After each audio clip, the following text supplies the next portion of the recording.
Mary বউজান, এই হলো মেরা ঘর। আহ, আমার বড্ড ঘুম পাচ্ছে গো। আমি ঘুমোতে গেলুম, তুমি আমার লাগেজ নিয়ে এসো। ইদি মাইরি, কি বউ বিয়ে করলাম রে মাইরি! দুটো মিষ্টি কথা বলেই ঘুমাতে চলে গেল। আমি আর কি করব?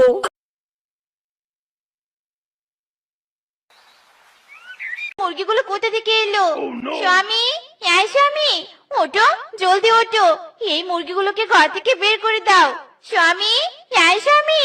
ও, ওদের ঘর থেকে তাড়াবো মানে? ওরা তো এই ঘরেই থাকে, এটা তো ওদেরই ঘর। মানে কি করতে পারবো নে?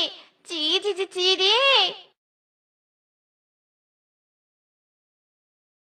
হায় হায় রে, এ আমি কি করলুম রে?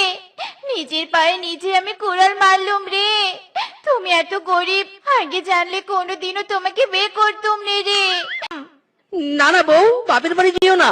আমি আজকে সব মুরগি বিক্রি করব, আর দুদিনের মধ্যেই বড় ঘর বানিয়ে দিব। শেষমেশ ওই মুরগিওয়ালা মিসকে বিয়েটা করেই নিলি। বাবা, আমি তোমার কথা না শুনে বড্ড ভুল করেছি। ছি, মাত্র 10,000 টাকা দিয়ে তো নতুন ঘর বানানো হবে না। তাহলে এখন আমি কি করব তুমিই বলো। আমি কিচ্ছু জানি নে, তুমি চুরি করে হলেও আমার নতুন ঘর চাই চাই। পেয়েছি বুদ্ধি, চুরি করেই নতুন ঘর বানাবো।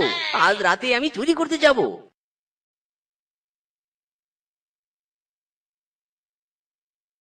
আজ এই বাড়িটাই চুরি করব। ইদি মাইরি, বাবা, এই বাড়ির মালিক তো দেখছি হেব্বি ঘুমাচ্ছে। আজ চুরিটা দারুণ জমবে। কাল সকালে চুরি করা জিনিস সব বিক্রি করব। এখন বড্ড ক্ষুধা লেগেছে, খেতে দাও তো।